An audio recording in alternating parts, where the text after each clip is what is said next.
Good morning students. Today we'll be learning regarding the topic member functions and member data under the module 1 concepts. So let us study the various kinds of member functions and member data that classes in C++ define. So in the first concept is regarding the overloaded member function.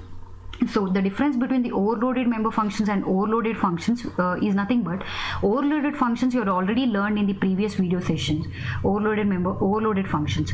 Overloaded member functions is nothing but within the class we have the member functions, right? There we are going to do the concepts of overloading. So if you remember the concept of function overloading, it is nothing but which enables to have two or more functions with same name and different signatures. So if you just remember the concept of function overloading, normal function overloading, it enables to have two or more functions with same name but different signature. What do you mean by different signature? Nothing but the parameters, whatever is there within the function definition. So we'll have different signature. Function name will be the same, but we'll have the different signatures over there. So that is regarding the concept of function overloading. Now same concept we are going to use in the overloaded member function. Now what is overloaded member function? Within the class you will be defining for example, within the class you will be defining these two functions, right? Now for example, you have void show and void show within this one parameter. Now what is happening over here? Both the functions are having same name, but the signature is different. Here there is no parameter, here we have one parameter. So this is what actually, this is a member function of class A. So when it is within the class, we call it as a member function. Okay, when it is within the class, we call it as a member function. If it was a normal program, then we would call normal function. So that is normal function overloading. This is member function overloading. The concept is same, but within the class we are going to do the overloading. So same definition, overloading enables to have two or more functions with same name but with different signature. So this is regarding overloaded member function. So member functions can be overloaded just like non-member functions. So non-member function video session you had already seen. This is regarding the member functions overloading concepts. So let us see the example of function overloading in the same class. So let us take this particular example. So over here, you know, ash include IOStream. Then we have using namespace SD. Then we have class A. Within this class, I have declared two member functions, that is void show and void show. Within that int as a parameter. So what is happening? Both are having same function name. So function show is overloaded. Okay. Then using the scope resolution operator, I have defined the function outside the class. So what is happening over here? Void A scope resolution operator and show function. Within this I have called once hello. I have printed once hello. After that again this function I have defined void show int. So that is void A scope resolution show int x. And after that within that till that x value I am going to print the hello. Now within the main I created an object class name. This is how we are going to create an object, class name and object name. So here A is the class and A1 is the object. And then using the dot operator, I call these two functions, show and show. So A1 dot show, that means it will call this particular function. A1 dot show means first definition is called. So hello will be printed once. Next A1 dot show 3. So the parameter will be passing 3 over here. So until 3 for int I is equal to 0, I less than 3. That means when it is 0, hello will be printed. When it is again next it will get when it is 0, once hello will be printed. Next iteration I will be getting incremented, I value will be 1. 1 less than 3, true, again hello will be printed for one iteration. Next is I gets incremented, it is 2. Next again 2 less than 3, it will check, again hello will be printed. So totally 3 times hello will be printed, and finally the output will be 4 times hello will be printed. So this is regarding the concept of how you can do the overloading of the member function. So let us just see the output of this particular program. So this is the function overloading first example. Same function I've shown over here. So this is the overloaded functions show and show with different signatures. That means here there is no parameter, here there is a parameter, and then these are the two definition of these two functions using the scope resolution operator. And then within the int main I call these two functions using the objects A1 dot show 3. So this is how you are going to call the function. So let me run this particular program. So you can see the 4 times the hello will be printed over here. here 4 times the hello is being printed. So one hello is just when you call a1.show, this hello will be printed, and next 3 hellos is of this particular function. So this is regarding the overloaded member functions.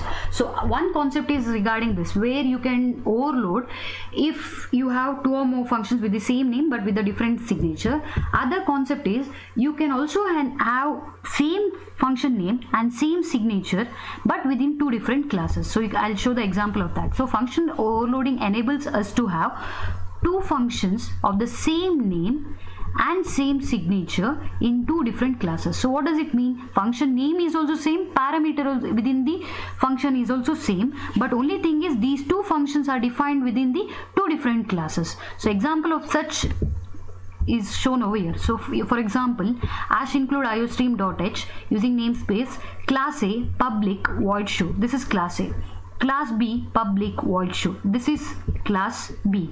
Now the definition of these 2 is done using the scope resolution operator. So if you see over here, void A scope resolution show, function show of class A, function show of class A, and void B function show of class B. Now what is happening over here? Both the function names are same, even the signature is same. That means parameter is also same, and but only thing is it is defined under the 2 different classes, under A and one more is under B.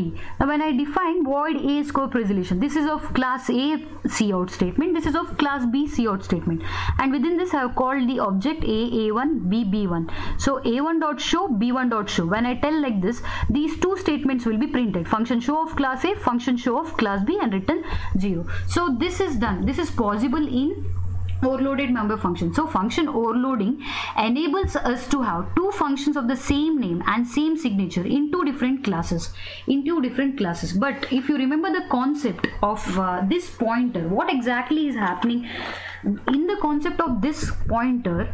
In the concept of this pointer, a function of the same name show is defined with the both classes A and B. The signature also appears same, but with our knowledge, if you remember this pointer concept, what is actually telling? Actually the signature is different. If you go back to this pointer concept, if you just recall this pointer concept, what is happening?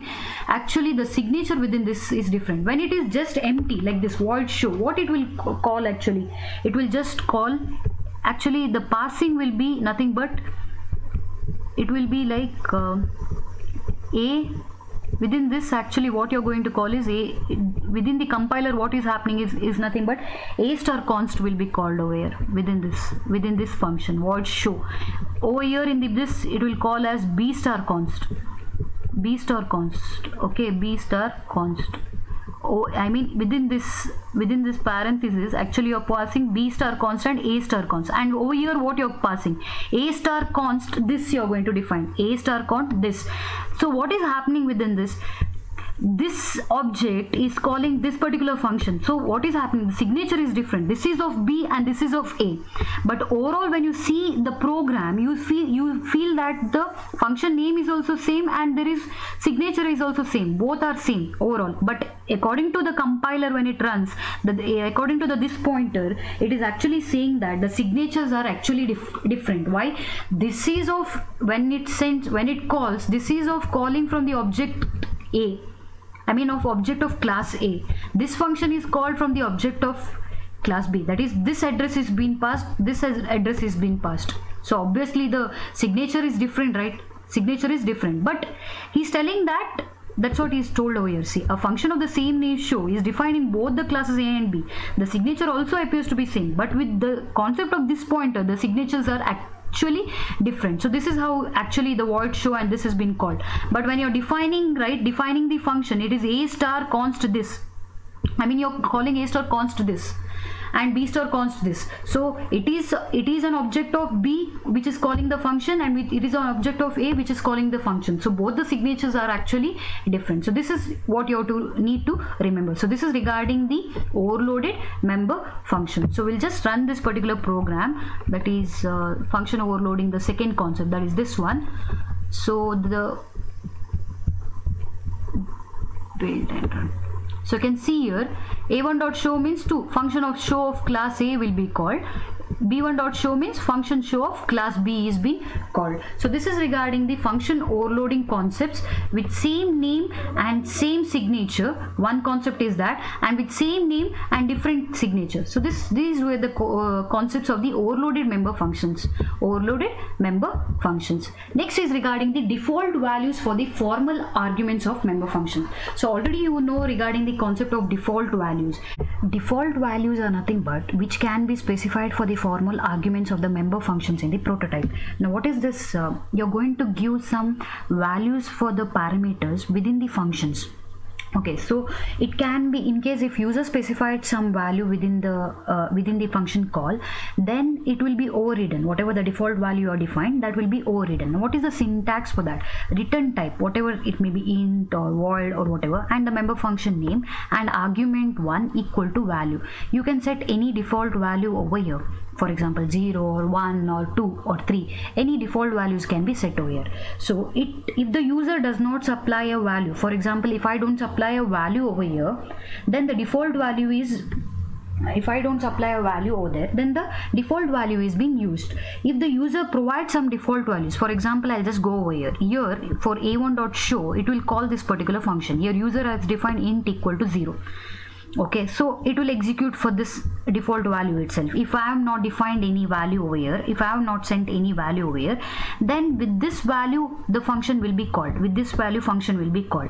If for example user specifies, now for example here I have defined over here, if user specifies some different value to the argument, then this new value will be used as a default parameter. This will be overridden. Whatever the previous value will be there, that will be overridden. Whatever the new value you pass, that will be used. So that is regarding the concept of the default values for the formal arguments of the member functions. So syntax is nothing but return type, whether it int and function name, within that argument equal to value. So let us see the example of the default value. So as include IOStream and using namespace std, then I define the class A. Within that I made this function as public void show int equal to 0. So this is nothing but the function prototyping I've done. Function prototyping, that is I've defined void show int equal to 0. With default value I've taken it as 0, and whatever I've defined the function outside using the scope resolution operator. So you know how to define the function outside the scope resolution operator, that is void and then the class name, return type, class name, scope resolution operator, function name and the parameter int p. Now when I call within the main, I created a object a1 of class A, then I called a1.show without anything. So when I call a1.show, it will call this particular, it will take the default value of this p0 itself. So it will call this particular function. So for int I is equal to 0, I less than 0 fails. So this hello will not be printed over here. Hello will not be printed. Now when I called second time a.show 3, value 3 value will be sent. The p value will be 3 until I less than 3, that is 0, 1, 2. Until 0, 1, 2, this hello, for 0, 1, 2 hello statement will be printed. So you can see this value is being overridden. So this is regarding the default parameters or the default values for the formal arguments. So default values for the formal arguments of the member function. So let us just run this particular program in the code blocks. So default, build and run.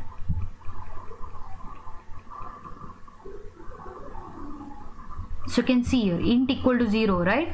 So void show int equal to 0. When I call a1.show, it will call this particular function, but the default value will be taken p is equal to 0, int p is equal to 0. So for that, if p is equal to 0, it fails. 0 less than 0 fails. So this hello will not be printed at all. Next time when I call a.show, p value is overwritten by 3. So I less than 3, that means 0 less than 3, 0 less than 3, the operation will be done. So the output will be 3 times hello statement. So this is regarding the default values for the formal arguments. Next concept is regarding the inline functions. So the concept actually is inline member functions, but before I tell regarding the inline member function, you should know what is inline function. Now I'll just go to this example and explain you the theoretical part, then we'll go back and learn see the theory part. Okay, so without inline, for example, what is happening if this is the, I've used the inline keyword. Now this is the normal function program, okay, which is the program to find the max of 2 integers.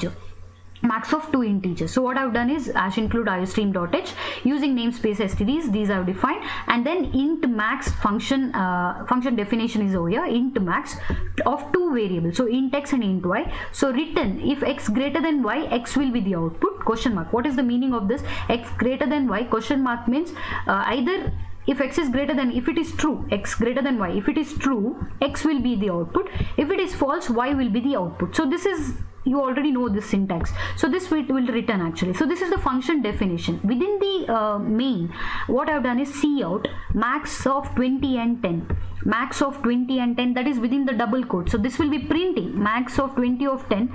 I want to find what is max of 20 out of 10. You know it is 20 itself. So this function is called.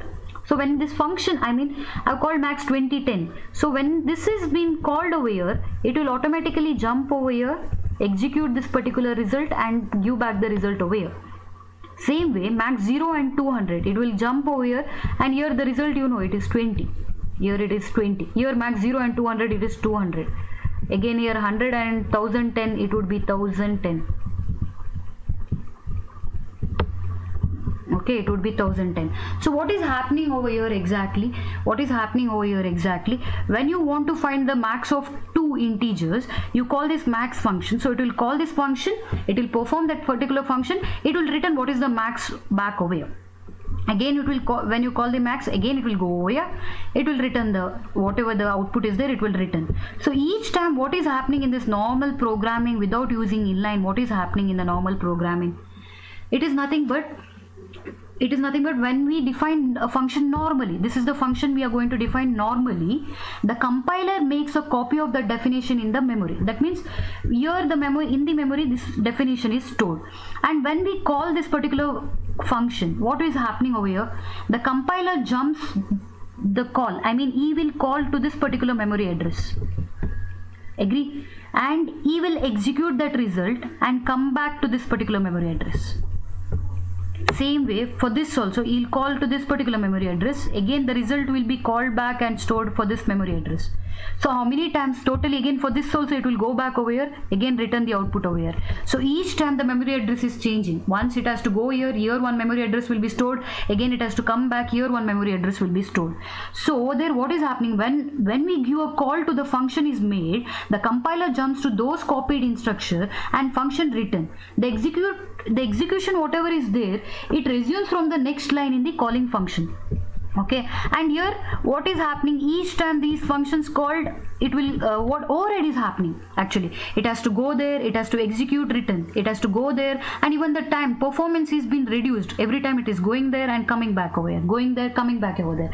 For example, here itself you have defined 3 times the function, so what 3 times it has to go, 3 times it has to return. Okay, and so what is happening over here, so many times you call for this particular function, the performance override is given to the compiler.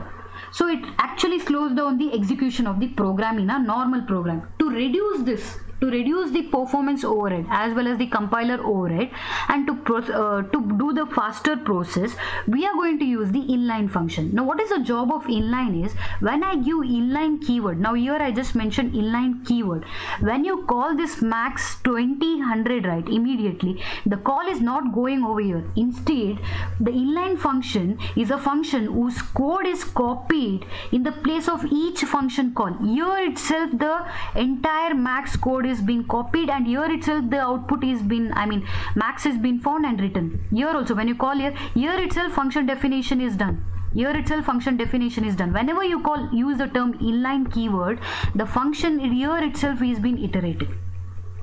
So the definition of the inline function is nothing but it is a function whose code is copied in place of each function call. The inline specifies that the compiler should insert the complete body of the function in the function context where it is being used. So this is regarding the inline function. So you can see if a function is inline, the compiler places a copy of the code of that function at each point where the function is called at the compile time. Okay, now this is what was nothing but, these points are nothing but regarding our normal functions without using inline. So what is happening, normal functions, as I told, when a program reaches the function call, it stores the memory address of the instruction immediately following the function call. That means immediately over here it stores this memory address after this function call and goes back to the function definition. and it jumps to the where the function is defined. After the completion of function statement, it jumps back to the instruction whose address is been saved earlier. That means to return the output of max 2010. Here it has to return, right? So there it will come back. So what is happening over there? Making the control jump back and forth. That means once to function call, again back to the normal instructions. It is giving an overhead and again storing the address of the instruction as well as the jump. Instruction in the sense function definition as well as the jump. 2 times the address has to be stored. So these all are nothing but the overheads of the normal function. So to reduce this overhead, we are defining the function as inline. So that is regarding the inline function. So this is the normal example which is there, okay, which is over here. That is max 2010, max 0 200 and max. You know this program, nothing. It returns what is the maximum of 2 numbers. So if we can just see over here in the code blocks, inline. Okay, so this was the function. I've used the keyword inline over here. This is the normal function, don't confuse. Member functions have still not come. This is the normal function, how you can define the inline. So when you use inline, right, this entire definition block of code will be defined within this itself, so no need to come here, no need to come back over here. If I without using inline means I have to go here, come back here, go here, come back here. So this is regarding the inline functions. So let me run. So you know what will be the output? It will be 20, 200 and 1010 functions. So this is regarding the inline functions. Okay, so let me go back over here. So this was the normal inline function. Next is regarding the inline member function. So what is happening within the inline member function is member functions are made inline. Same concept here, but member functions. So member functions can be made inline within the class by either of these 2 methods he is telling. Either by defining the function within the class itself. That is, for example, I'll come back to the example itself. Either you can define here itself inline. You can write inline over here and define the function. But here I've just done function prototyping.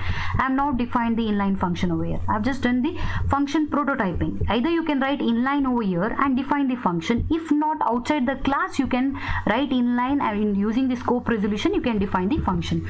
So same concept, member functions are made inline by either of the following 2 methods: by defining the function within the class itself, by only prototyping and not defining the function within the class. The syntax is inline, return type, member function name, args, and definition of the member function, So this is regarding the concept of the inline member function. So let me show the example over here. So here I have not defined within the class. I have just done the prototyping within the class. Outside the class I have done the definition by using the keyword inline. So here class A public void show int, void within this inline void A show int x, definition of this particular. So until that x value I am going to print the hello. Now what I have told, a1 dot show 3 I have called. When I called show 3, entire function definition of this is being done, and until 3 times it will print the hello. Same thing, this will print 7. Totally 10 times the hello will be print. So when I call a1.show, what will happen? Entire function definition is done over here itself, because you have used inline over here, right? Keyword inline. So here itself the function, it is not going and calling back. Here itself definition is being called, executed, and it will print. This function is being called. And it is being printing over here. a1.show 7 also, it will call this particular function definition. This entire function definition will call, and here itself will print. So this is regarding the concept of the inline function. So let me run this particular program for you. Inline 2.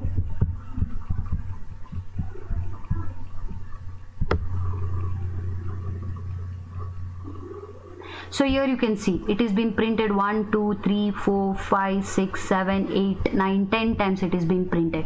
So this is how it is been printed. So this is the concept of the inline functions. Next we'll see the concepts of constant member functions.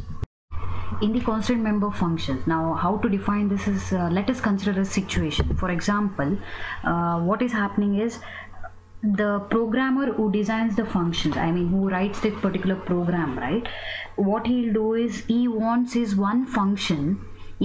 make one functions where the data members of that will not be changed. For example, let me take this particular function. Let me take this particular function in distance get feet, and within this I incremented this. Okay, and these are the data members within this, but I incremented this particular function. So I don't want this to be incremented, where the data members should not be changed. Okay, now for example, if I am a programmer, what I'll do is I'll make sure that one of the member function of mine, this is the member function, should not allow to change the data member values. Data members, you know, I feet and float f inches, which should not allow you to do the changes to the data members. Okay, but however, in case what will happen, accidentally I may change the data members. For example, this, if I don't use this constant keyword, right, in case if I don't use this constant keyword, then I feet increment is possible for me.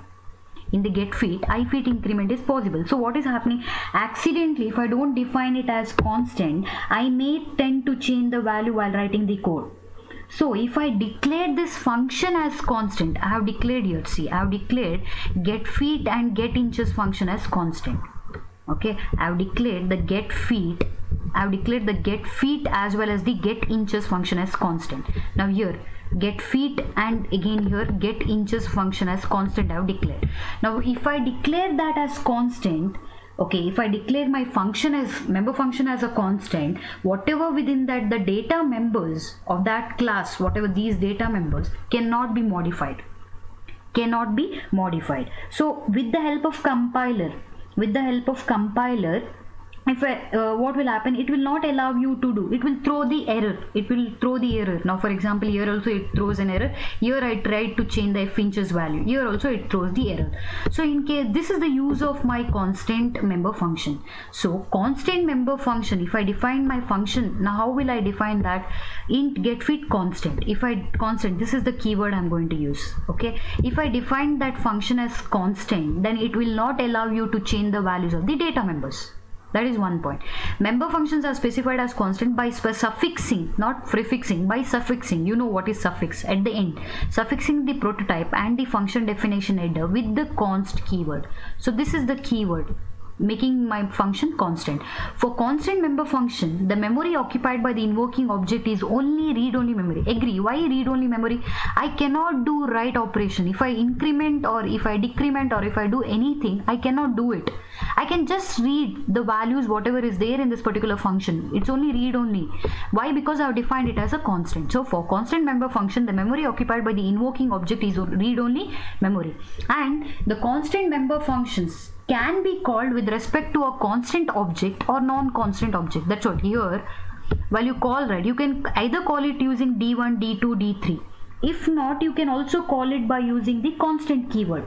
Okay, that you can also call it by using the distance star const or distance star const d1 you can define. Okay, you can also call it by distance star const d1 objects, either by constant objects or by non-constant objects you can call. So this is regarding the constant member function. So I'll just repeat the things.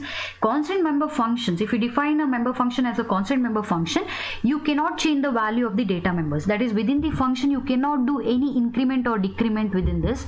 And member functions are specified as constant by suffixing the prototype and the function definition header with the constant keyword.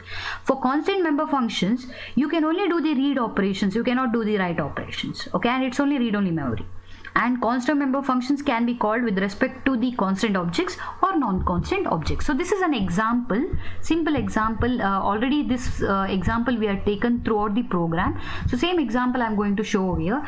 Ash includes IOStream using namespace, class distance. So these are my private data members, int I feet and float f inches. Void set feet to set the feet. Int get feet is to return the feet value, and I've declared here const, int get feet const. So this is how we are going to define the constant, declare the constant member function. Again here, void set inches float get inches constant. So this is also constant function. So you know what is happening in set feet int, I just set the feet value. So void my class name distance, scope resolution operator set feet, and then int x. So you know the syntax is using the scope resolution operator. I can define the member functions outside the class, and I put the value for the I feet. Now I want to, this is I have set, I want to read it. I mean, I want to get the value, read it, whatever the value of that. So I'm using the getFeet function. So int distance getFeet, again constant function definition. So const is used over here. ifeet increment I've done, then return ifeet I've done. So if you do ifeet increment, it's not going to happen. Why? Because you cannot do any manipulation. If you are defined the member function as the constant, you cannot change the value of the data member. That's what he is telling over here. So you cannot change. It will throw an error. Compiler will throw an error. Next, again, void distance set inches float y, f inches equal to y. It will set the inches value, and in this get inches, it will return the f inches value. Here I initialize f inches is equal to 0.0. Again, it will throw an error because it will not allow you to manipulate the value of data members, that is either feet or inches. So within this same main function I have written, but this entire program will throw you an exception for these two functions because of these declaration. Otherwise we can get the values whatever we want. So d1, d2, d3, d1 dot set feet 10 I have written, set inches 12. This I have just written main, set feet 11 and 10 feet. You will not get the output because you know these two things will be throwing the error. So I'll just show you the output over here in the code blocks. So let me run C over here. Already I have run and kept it. So when I run, it will show C in member function in distance get feet const error increment of member ifeet in read only object. It is only read only object. Again for f inches also it is telling only read only object. Now for example, if you put a comment line for this, then it will work, you know. Then it will work because it's only read only, right? So it will throw whatever you have set the values, right? That will throw the output. Whatever the values you have been set, that will be throwing the output. Okay, so you can see here. Okay, I have not put comment over here, so I'll just put a comment line over there. Build and run. Now it will run and set these values. So 10 and 12.5, 11 and 10.5 will be the result. If you know 10 and okay, you can see 10 and 0. Okay, why it is 0, 10 and 0 and 11 and 0. Why? I'll just let you know. Set feet, set inches, set feet and set inches, set feet and set inches. So just go back over here. What we have done? Oh, sorry, I have put an I put the value over here as f inches. I put comment over there, that's why. Okay, so I'll just run again. It was coming 0 because I put comment line over here instead of here. So just see, you'll get the same value, 10 and 12.5, 11 and 10.5. So this is the output of this program. So since I have defined it as constant, so this you need to show an example for the constant, right? So it will not allow you to do any operations for the data members if you have defined the constant. So this is clear regarding the constant member function. So this is an example for the constant member function. Next is regarding the mutable data members. Now what do you mean by mutable data member is, mutable data member is never constant. Okay, now for example, I'll tell you what is happening. I declared int x and this I have declared mutable int y. What is the job of the mutable? You know, even if you have a constant function, even if you have, this is my constant function, you can manipulate the value of mutable variable. You can manipulate the value of mutable variable. That is what he is telling. By using mutable data member, it is never constant. It can be modified inside the constant member functions also. Prefixing the declaration with the keyword mutable makes it mutable. That's what I made for the data member. You should make the you should make the data member as mutable by using the prefix mutable int y. Now here int x and mutable int y. Now what I did, I declared a function void abc constant. So this is my constant function. Okay, within the public I incremented x. So you know, if it is a constant function, it will not allow my data member to be incremented. So this will throw an error over here, x plus plus. Whereas y plus plus is okay. Why? Because I have defined mutable. So that is the benefit of the mutable. That is the benefit of the mutable. What is happening with the mutable? So mutable data members, it will allow you to modify the data member even if your function is constant. So y plus plus is okay over here. y plus plus is okay over here. So this is regarding the mutable. And again here void define, here I have not defined the what, here I have not told this function is constant, so incrementing this is also okay, incrementing this is also okay. So this is just an example of you can modify the x value, you can modify the y value. So this is regarding what do you mean by mutable data members. So in case if you want to change the values of a data members within the constant function also, then you should declare that data member as mutable. That is the concept. You should declare the data member as mutable. So for example, we may frequently need a data member that can be modified even within the even if it is a constant objects. Okay, so this is a beneficial. So this is the beneficial. So this is regarding the concept of mutable data members and constant member function. So overall in this we had seen different member functions, that is we had seen regarding the overloading member functions, then we had seen regarding next concept we had seen regarding the mutable, then constant member functions, we had also seen regarding the inline member functions. So this is regarding the concept of the member functions. Thank you.